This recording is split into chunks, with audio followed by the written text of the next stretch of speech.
अस्सलाम वालेकुम friends, welcome to my channel. मेरा नाम है असद रहमान और आप देख रहे हैं बीएस नर्सिंग विद असद। तो फ्रेंड्स, आज के जो हमारा टॉपिक है वो स्किन मैनेजमेंट का टॉपिक है और ये डव की पीपीटी है, ये जो कि मिसबा खान की बनी गई है पीपीटी है। तो आज हम इसको कंप्लीट डिस्कस करेंगे। आई होप कि आज की इस वीडियो से आपको काफ़ी इन्फॉर्मेशन मिल जाएगी और दोबारा आई होप कि आप लोगों को इसमें कोई प्रॉब्लम नहीं होगी अगर आप इस वीडियो को पूरा कंप्लीट देख लीजिए। तो वीडियो को स्किप हरगिज़ ना करें, क्योंकि अगर आपने वीडियो को स्किप किया तो आपको फिर समझ नहीं आ रहा होगा कि हमने क्या पढ़ा है। तो सबसे पहले इसमें अगर हम देखें ऑब्जेक्टिव्स आते हैं कि इसमें मतलब कि क्या क्या चीज़ें जो है हम कवर करेंगे। तो ये ऑब्जेक्टिव्स जो है आप रीड कर लीजिएगा। हम डायरेक्ट आते हैं इंट्रोडक्शन के ऊपर। तो नेक्स्ट स्लाइड में जो इंट्रोडक्शन है, the skin is the largest organ in the body and serve a variety of important function is maintaining health and protecting the individual from injury. ये इसके स्किन के हवाले से दिया है कि स्किन जो हमारा जिस्म का लार्जेस्ट ऑर्गन है, इसको अगर हम वेट या एरिया के लिहाज से देखा जाए तो ये दोनों में ही लार्जेस्ट ऑर्गन है और इसके मुख्तलिफ फंक्शन हैं, जिसमें सबसे ज़्यादा या इम्पोर्टेंट फंक्शन जो है वो हेल्थ को मेंटेन करना, मतलब कि आपके जिस्म को जो है वो मेंटेन करना और एक बैरियर के तौर पर काम करना, ताकि माइक्रो ऑर्गेनिज़म वगैरह जो इजीली इंटर ना हो सकें, और आपके जो टेम्परेचर है उसको भी मेंटेन करना, protecting the individual from injury, और एक इंडिविजुअल को या एक नॉर्मल पर्सन को जो है वो इंजरी से भी प्रोटेक्ट करता है। इसके इंटरनल ऑर्गन वगैरह जो है उसको भी ये प्रोटेक्ट करता है। नेक्स्ट हमारे पास आता है इम्पोर्टेंट नर्सिंग फंक्शन, कि नर्सिंग का इसमें क्या फंक्शन है, एक नर्स का क्या किरदार है, क्या फंक्शन है। ये are maintaining skin integrity and promoting wound healing, कि एक नॉर्मल स्किन को मेंटेन करना, मतलब कि स्किन जो है अगर वो इसमें ज़ख़म वगैरह हुआ है तो उसको ख़त्म करना, उसकी हिफाजत करना, ताकि उसमें मज़ीद जरासीम वगैरह इंटर ना हो सके, मज़ीद वो ख़राब ना हो सके, और एक नॉर्मल स्किन को मेंटेन करना। ये एक नर्सिंग का जो है फंक्शन है, नर्सिंग का जो है वो ये काम है। नेक्स्ट हमारे पास आता है स्किन इंटीग्रिटी। स्किन इंटीग्रिटी या इंटेक्ट स्किन जो है वो हम एक नॉर्मल स्किन को कहते हैं। इसमें दिया है intact skin refer to the presence of normal skin and skin layer uninterrupted by wound, मतलब कि कोई ज़ख़म वगैरह कोई उसमें कुछ भी ना हुआ हो या उसके लेयर जो है वो डैमेज ना हुए हो स्किन के, और एक नॉर्मल स्किन उसको हम इंटेक्ट स्किन कहते हैं। नेक्स्ट हमारे पास दिया है decubitic ulcer. Decubitic ulcer term है जो कि decubitus come from Latin words decumbere which means to lie down. ये लातीनी वर्ड्स है जिसका मतलब है डिकम्बेरा, और इसका मतलब है कि लाई डाउन, कि कोई भी चीज़ जो है वो नीचे किसी चीज़ के आ जाती है तो उसे कहते हैं टू लाई डाउन या डिकम्बेयर कहते हैं। कि ऊपर से आप इसमें जो है वो ये डायग्राम वगैरह पिक्चर भी दी है कि आप देखिए कि ऊपर से बोन का जो है वो प्रेशर पड़ रहा है नीचे टिश्यू वगैरह पर, तो जिसकी वजह से उसमें फिर जो है वो मतलब कि बेड सोर या प्रेशर अल्सर वगैरह हो जाती है। ये एक एग्जांपल दी है टू लाई डाउन, मतलब कि उसकी किसी चीज़ के नीचे आ जाना। नेक्स्ट हमें दिया है प्रेशर अल्सर।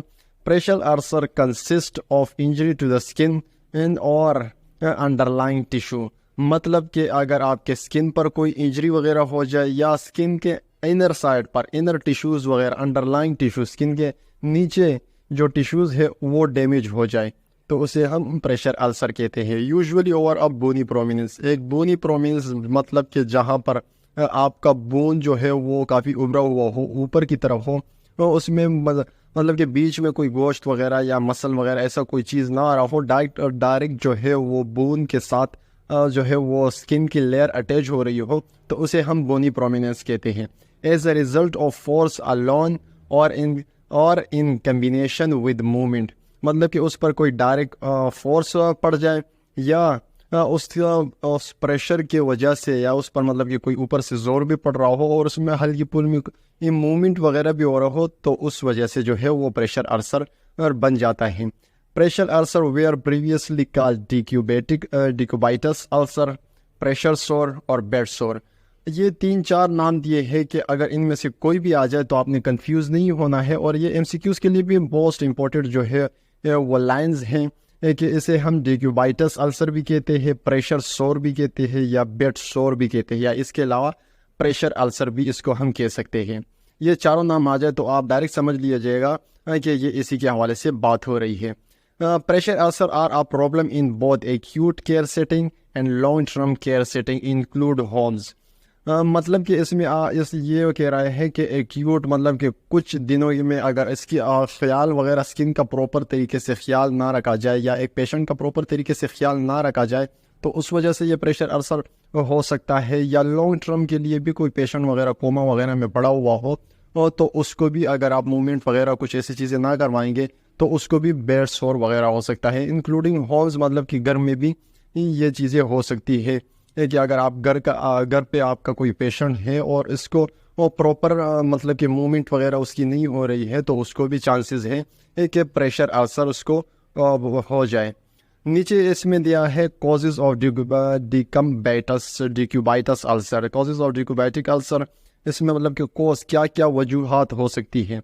सबसे पहले इसमें दिया है प्रेशर, के ऊपर से किसी भी चीज़ का प्रेशर आ जाना स्किन पर, तो उस वजह से हो सकता है। फ्रिक्शन मतलब कि अगर आपको कोई रगड़ वगैरह आपने उस सबसे पहले तो उस पर ऊपर से प्रेशर पड़ा हुआ है और उस पर थोड़ा हल्का फुल्का आप रगड़ भी दे रहे हो, मतलब कि पूरे तरीके से मूवमेंट नहीं कर पा रहे हो, तो उस वजह से भी फ्रिक्शन की वजह से भी मतलब कि रगड़ की वजह से भी हो सकता है।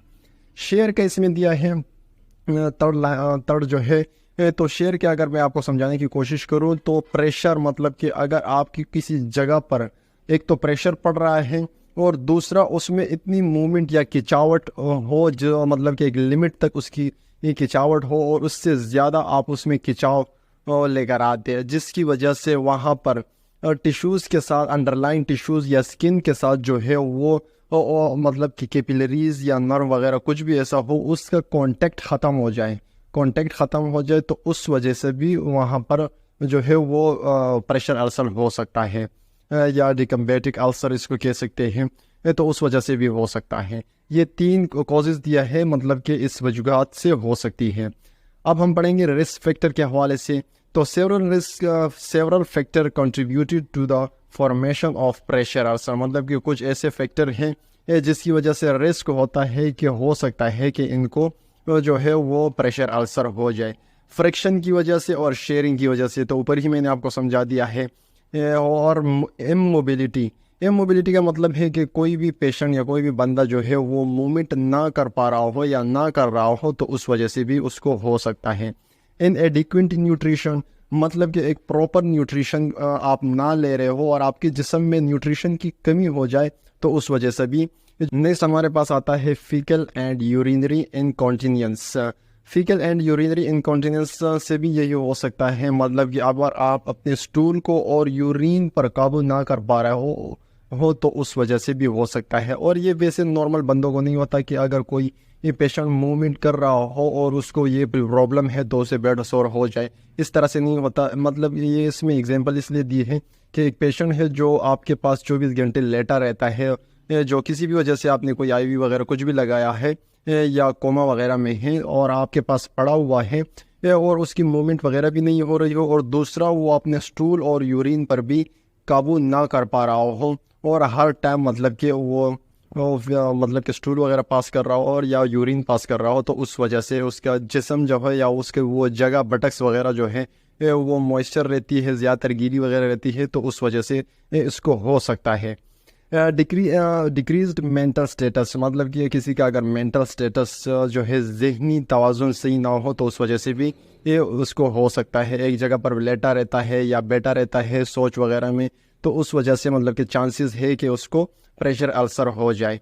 डिमेज सेंसेशन का मतलब है कि कोई प्रॉपर तरीके से उसका स्किन जो है वो सेंस ना कर पा रहा हो कि उसे अगर मतलब कि मूवमेंट की ज़रूरत हो और वो मूवमेंट ना कर पा रहा हो, एक टाइम और एक जगह पर लेटा रहता है या बैठा रहता है, तो और उसके स्किन जो है वो प्रॉपर तरीके से सेंसेशन का काम ना कर रहा हो, सेंस का काम ना कर रहा हो, कोई चीज़ महसूस ना हो रहा हो, तो उस वजह से भी हो सकता है। एक्सेसिव बॉडी हीट, अगर आपके जिस्म में हीट जो है वो काफ़ी ज़्यादा हो जाए, तो उस वजह से भी हो सकता है। मतलब कि अगर आपको टेम्परेचर, आपका जिस्म का टेम्परेचर हर टाइम बढ़ा रहता हो तो उस वजह से भी हो सकता है। एडवांस एज इसमें दिया है। एडवांस एज का मतलब है कि ओल्ड एज, मतलब कि अगर आप 60 क्रॉस कर लें उसके बाद चांसेस है, क्योंकि उसकी स्किन वगैरह काफ़ी जो है वीक हो जाती है, तो उस वजह से भी ये हो सकता है, रिस्क है कि हो सकता है कि उनको भी प्रेशर असर हो जाए। और the presence of certain chronic condition. Chronic condition मतलब कि कोई ऐसी कंडीशन जो काफ़ी टाइम से पेशेंट पर हो, जैसे कि मैंने कोमा की बार बार जिक्र करा, तो यहाँ पर भी कोमे की जिक्र कर लेंगे कि कोमे का पेशेंट है वो काफ़ी टाइम से, मतलब कि 6-7 महीनों से एक बेड पर लेटा हुआ है और वो वेंटिलेशन वगैरह पर है। अगर उसकी प्रॉपर मूवमेंट वगैरह ना कर हो रही हो तो उसको भी चांसेस है कि उसको भी प्रेशर अल्सर हो जाए। नेक्स्ट हमारे पास दिया है रिस्क असेसमेंट टूल्स।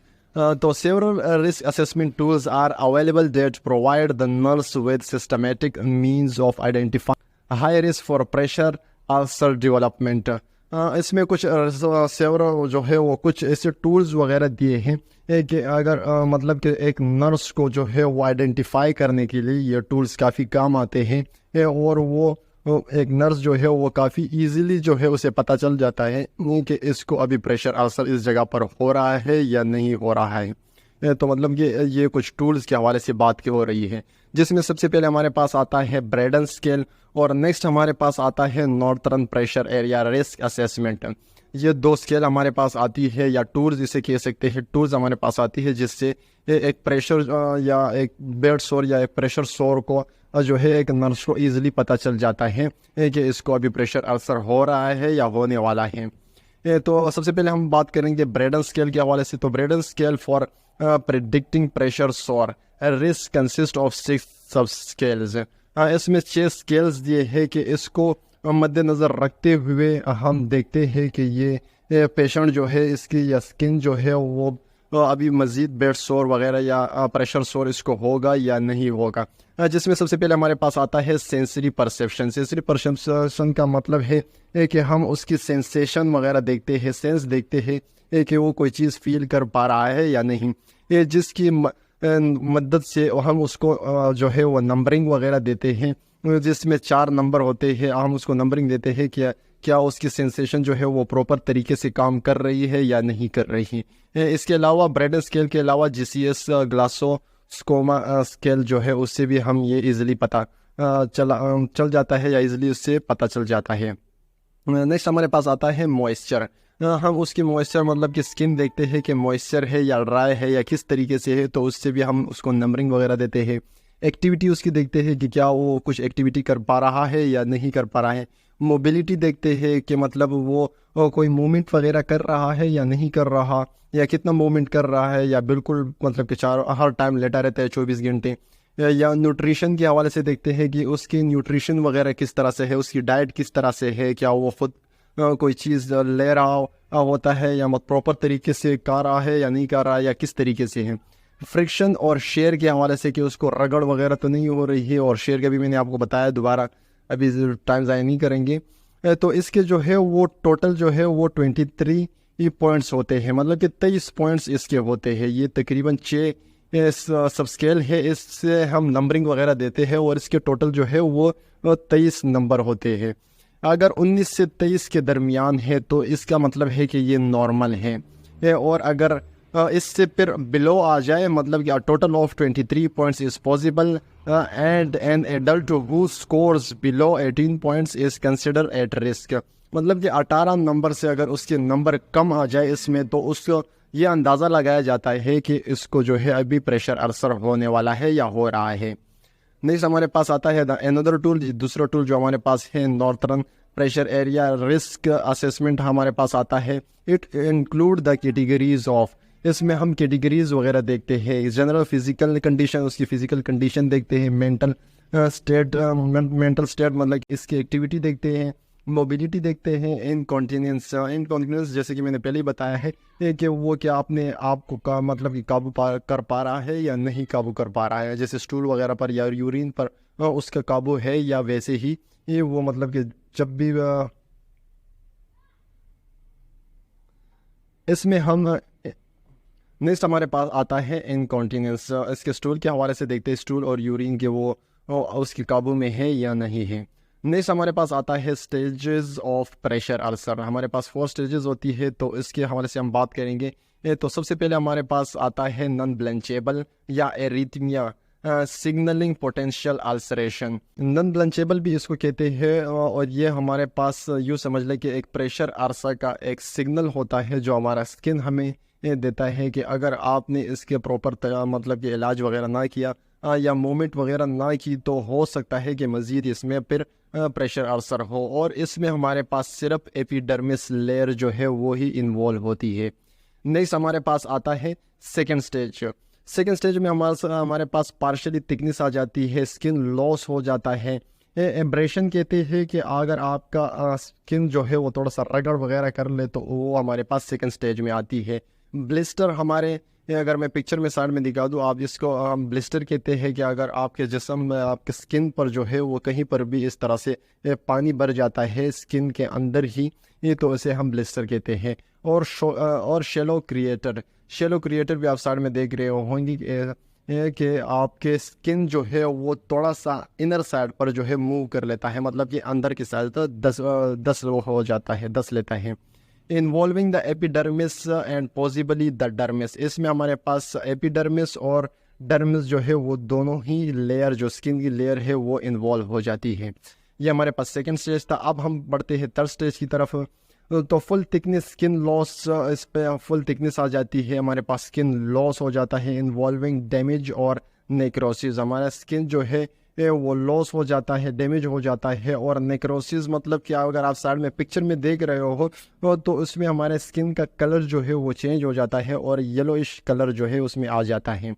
और सबक्यूटेनियस टिश्यू, इसमें हमारे पास स्किन की जो थर्ड लेयर है सबक्यूटेनियस, वो भी इन्वॉल्व हो जाती है। That may extend down to but not through underlying fascia.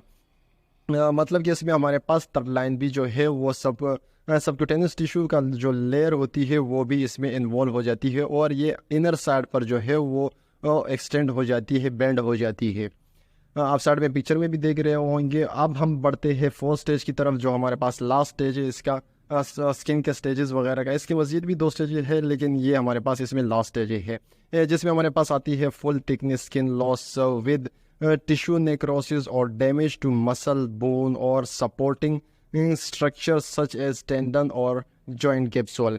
इसमें हमारे पास फुली जो है वो स्किन लॉस हो जाती है, टिश्यू और नेक्रोसिस वगैरह इसमें हो जाता है। टिश्यू में नेक्रोसिस वगैरह, जैसे ऊपर मैंने बताया कि उसके कलर वगैरह चेंज हो जाता है, येलो हो जाता है, या सेल जो है वो ख़राब हो जाते हैं। और इसमें हमारे पास स्किन डैमेज हो जाती है, यहाँ तक कि मसल, बोन और इसके अलावा टेंडन और जॉइंट कैप्सूल जो है वो भी इसमें इन्वॉल्व हो जाती है। और इजीली अगर आपको पिक्चर में देखें तो ऊपर से ही आपके स्किन के ज़रिए आप अपना बोन जो है वो देख सकते हैं। ये हमारे पास चार जो है वो स्टेजेस थे। इसके अलावा हमारे पास मज़ीद है और 2 स्टेजेस है, स्टेजेस ऑफ प्रेशर अल्सर, मतलब कि अनस्टेजेबल या अनक्लासिफाइड जिसको हम कहते हैं। ये फुल थिकनेस स्किन और tissue loss, deep unknown, completely obscured by slough and eschar in the wounded. इसमें ये दिया है कि मतलब कि इसकी स्किन की जो ऊपर लेयर होती है, स्किन की लेयर हमारे पास जो होती है वो कम्प्लीटली डेड हो जाती है, उसके सेल कम्प्लीटली डेड हो जाते हैं, बिल्कुल ब्लैक कलर के हो जाते हैं या बिल्कुल ग्रीन कलर के हो जाते हैं, जिसकी वजह से हम इसको क्लासिफाइड नहीं कर पा रहे होते हैं कि अंदर ये कितना डीपली जो है इसने स्किन को या टिश्यूज़ वगैरह को कितना डैमेज किया है। तो इसलिए इसको अनक्लासिफाइड स्टेज में रखा है, मतलब कि इसको हम कम्प्लीटली जो है वो क्लासिफाई नहीं कर सकते, क्योंकि उस पर इसकी जो ऊपर लेयर होती है वो कम्प्लीटली डेड हुई होती है और इसके ऊपर ही होती है। नेक्स्ट हमारे पास आता है सस्पेक्टेड डीप टिश्यू इंजरी। इसमें हमारे पास डीप टिश्यूज मतलब कि स्किन के इनर टिश्यू जो है वो इसमें इन्वॉल्व होते हैं। डीप अननोन पर्पल और मेरून लोकलाइज्ड एरियाज और डिस्कलर्ड इंटेक्ट स्किन और ब्लड फिल्ड ब्लिस्टर।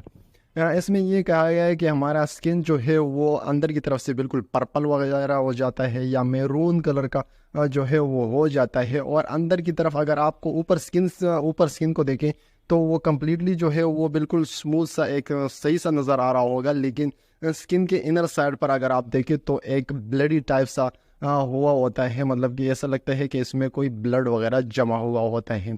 इसमें स्किन आपका इन्वॉल्व हुआ हो, स्किन इसमें इन्वॉल्व हुई होती है, लेकिन स्किन जो है वो प्रॉपर तरीके से मतलब कि डैमेज नहीं होती या प्रॉपर तरीके से खुली हुई नहीं होती, जिसकी वजह से इसको भी हम जो है वो अनक्लासिफाइड स्टेज में ही रखते हैं। मतलब कि इसमें ये पता नहीं चलता कि ये इसकी जो है गहरी, ये कितना गहरा है या इसने अपने साथ किस किस चीज़ को जो है वो इन्वॉल्व किया है। नेक्स्ट हमारे पास आता है स्टेजेस ऑफ बेड सोर, जो कि हमारे पास 1 2 3 एंड 4 दिए हैं। इसमें दोबारा इन्होंने दिया है एक डायग्राम की शक्ल में, आप देख लीजिएगा। मैं नेक्स्ट पढ़ता हूँ कॉमन साइड्स ऑफ प्रेशर सोर, कि कॉमन साइड्स हमारे पास कौन कौन से हैं। नीचे इसमें दिया है कि व्हील चेयर का अगर कोई पेशेंट हो तो उसकी स्किन पर या उसकी कौन कौन सी जगह पर जो है वो बेड सोर हो सकता है। तो हमारे पास टेल बोन और बटक्स आ गया, मतलब ये बटक्स में या टेल बोन जो हमारे पास कॉक्सिक बोन है, वर्टिब्रल कॉलम का सबसे लास्ट बोन जो बटक्स के साथ होती है, तो उस पर चांसेस है कि वो उसे हो जाए। व्हील चेयर की पेशेंट की बात हो रही है। उसके शोल्डर ब्लेड के हवाले से बात हो रही है, और सुपाइन की, मतलब कि उसके बैक पर भी हो सकता है कि उसको प्रेशर अल्सर हो, या back of arm and leg where they rest against the chair. उसके आर्म मतलब कि हाथ और लेग्स पैर जो है उसको, उस पर भी चांसेस होते हैं बैक साइड पर, जिस साइड पे वो चेयर के साथ जो है वो रेस्ट कर रहे हो या टच कर रहे हो, तो उस जगह पर भी चांसेस है कि उस पेशेंट को जो है वो बेड सोर हो जाए, डेवलप हो जाए। इसके अलावा हमारे पास दिया है for people who are confined to a bed, common side includes the following, कि एक पेशेंट है जो मतलब कि कंफर्ट साइड पर या सुपाइन या बैक साइड पर लेटा हुआ है, तो उसको क्या क्या चांसेस है या कौन कौन सी जगह पर चांसेस है कि उसे हो जाए। तो बैक और साइड ऑफ द हेड, मतलब कि उसके बैक, मतलब हेड के जो सर हमारा है उसके बैक पर हो सकता है, या दोनों साइड, वो जिस साइड पर वो लेटा हुआ हो उस साइड पर हो सकता है। शोल्डर ब्लेड्स हमारे पास आ जाती है ये हमारे बैक की तरफ, ये हिप, लोअर बैक और टेल बोन। इसमें हमारे पास हिप आ जाती है, लोअर बैक आ जाती है, और टेल बोन जैसे कि मैंने पहले ही बताया है कि कॉक्सिक बोन को कहते हैं, तो उसमें भी हो सकता है। Heels, ankle and skin behind the knee, और नी मतलब कि हमारे घुटने के पीछे साइड पर भी हो सकता है, और नी के साइड पर भी हो सकता है, नी पर या एंकल वगैरह पर हमारे पास हो सकता है। नेक्स्ट हमारे पास आती है सुपाइन पोजीशन के हवाले से, जो कि डायग्राम में आपको जगह दिए है कि हमारे पास बेड सोर कहाँ कहाँ पर हो सकती है। तो सबसे पहले हमारे पास आता है हेड, फिर शोल्डर, या इसको शोल्डर ब्लेड भी कह सकते हैं। इसके बाद हमारे पास एल्बो आती है, बटक आती है, हील्स आती है, जो कि पैर के पीछे साइड जिसको हम हील्स कहते हैं, और टॉय मतलब कि आगे की जो बड़ी फिंगर होती है पैर की, उसे हम टॉय कहते हैं, उस पर भी हो सकती है। नेक्स्ट हमारे पास आती है प्रोन पोजीशन के, इसमें कहाँ कहाँ पर आपको प्रेशर अल्सर या बेड सोर हो सकता है। तो सबसे पहले इसमें हमारे पास हेड, एल्बो, चिन, चेस्ट और रिप्रोडक्टिव ऑर्गन या नी और टॉय, इसमें हमारे पास हो सकता है कि बेड सोर के चांसेस होते हैं कि हो जाए, कि अगर आप प्रोन पोजीशन पर लेटे हो। इसके बाद नेक्स्ट हमारे पास आता है लेटरल पोजीशन। तो लेटरल पोजीशन में कौन कौन सी जगह है, ये सबसे पहले हमारे पास एयर आ जाती है, शोल्डर या शोल्डर ब्लेड वगैरह इसको उतनी कह सकते हैं, ये डायरेक्ट शोल्डर इसमें इन्वॉल्व हुई होती है। एल्बो हमारे पास आ जाती है, आउटर साइड, हिप हमारे पास आ जाते हैं, नी और आउटर साइड आ जाती है, नी का जो आउटर साइड है, बाहर की साइड है वो आ जाती है, हील्स हमारे पास आ जाती है, एंकल हमारे पास आते हैं, और इनर साइड ऑफ नी जो है वो भी हमारे पास आती है। नेक्स्ट हमारे पास दिया है फॉलोवर पोजीशन। फॉलोवर पोजीशन में जो कि 45 एंगल पर बना होता है, उसमें क्या क्या कहाँ कहाँ हो सकते हैं चांसेस। तो हेड पर हमारे चांसेस है शोल्डर ब्लेड्स, या शोल्डर पर हमारे पास चांसेस होती है नेक्रम या बटक वगैरह के पीछे साइड जो कि कॉक्सिक बोन जिसको कहते हैं, उस जगह पर हमारे पास चांसेस होते हैं जहाँ पर कॉक्सिक बोन होते हैं। इसके अलावा जो हमारे पास बटक्स हो गया और नी, इसमें हमारे पास ये चांसेस होते हैं कि इस जगह पर हमारे पास बेड सोर या प्रेशर सोर हो जाए।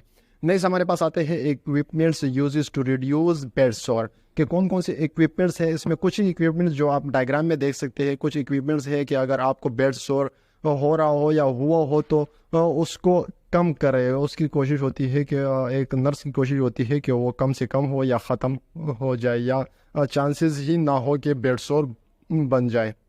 तो अब सबसे पहले इसमें रिंग दिया है, बेड दिया है, और एक जो है मेल लेटा हुआ है, जिसका अगर आप बैक पे देखें तो एक तकिया वगैरह सा दिया हुआ है, और एक पैर की तस्वीर दी है, लेग की तस्वीर दी है। इसमें देखिए कि एक पूरा पाउच सा जो है वो बना है, जो कि एक बंदे को पहनाया हुआ है। तो ये कुछ इक्विपमेंट्स में दिए हैं, बाकी इसके अलावा इससे मज़ीद और भी बहुत सारे इक्विपमेंट्स इस तरह से हैं, लेकिन ये एग्जाम्पल के तौर पर कुछ इक्विपमेंट्स में दिए हैं। नेक्स्ट हमारे पास आते हैं nursing intervention to prevent decubitic ulcer. मतलब कि नर्सिंग जो मेन पर्पस होता है, जो उसे प्रेशर अल्सर ना हो, या अगर प्रेशर अल्सर हुआ हो तो वो मज़ीद ना बढ़े। तो नर्सिंग का क्या काम है? तो नर्सिंग का सबसे पहले हमारे पास इसमें दिया है कि minimize direct pressure on the ulcer, के जहाँ पर अल्सर वगैरह जख्म वगैरह बन रहा हो या बना हुआ है, उस पर डायरेक्ट प्रेशर जो पड़ रहा है उसे कम करे, कम से कम करे। Reposition the client at least every 2 hours. एक पोजीशन जो है या एक पेशेंट की जो पोजीशन है वो कम से कम हर 2 घंटे बाद जो है वो चेंज करते रहे। मेक अ शेड्यूल, एक शेड्यूल बनाए and record position changing on the client chart. एक चार्ट जो है शेड्यूल पे बनाए, जिसमें हर 2 घंटे बाद जब वो पोजीशन चेंज करे तो उसमें वो अपने पास नोट डाउन करे। Keep the client skin dry and the sheet wrinkle free, कि पेशेंट के या क्लाइंट का जो है वो स्किन को ड्राई रखे और जो बेड है वो रिंकल फ्री करे, मतलब कि उस पर कोई रिंकल वगैरह ना हो, रिंकल फ्री बेड हो, शीट वगैरह हो। प्रोवाइड डिवाइसेस टू मिनिमाइज और फ्लोट प्रेशर एरियाज, जो कि ऊपर पिक्चर में आपको दिखाया है कि कौन कौन से डिवाइसेस वगैरह, मतलब कि कुछ ऐसी डिवाइसेस हो जो प्रेशर अल्सर को कम करे, तो वो उसको मुहैया करे ताकि उसको प्रेशर अल्सर ना हो या बेड सोर ना हो, या वो जो अगर हुआ है तो वो उसको तकलीफ़ वगैरह ना हो और मज़ीद वो ना कॉम्प्लिकेट ना हो, बढ़ ना जाए। Clean the pressure ulcer with every dressing change, मतलब कि प्रेशर अल्सर जहाँ पर हुआ है तो हर ड्रेसिंग में वो उसको बिल्कुल साफ़ सुथरा करे, साफ़ करे। नेवर यूज़ अल्कोहल और hydrogen peroxide because they are cytotoxic to tissue bed. अगर अब वहाँ पर एक जगह पर बेड सोर हुआ है तो वो कोशिश करे और बिल्कुल ही यूज़ ना करे, अल्कोहल स्वाब को बिल्कुल यूज़ ना करे, और हाइड्रोजन पर ऑक्साइड को जो है इन दोनों को बिल्कुल यूज़ ना करे, क्योंकि ये साइटोटॉक्सिक है, मतलब कि उसके लिए यूँ समझे कि एक जहर सा है, तो वो इसका बिल्कुल भी इस जगह पर इस्तेमाल ना करें।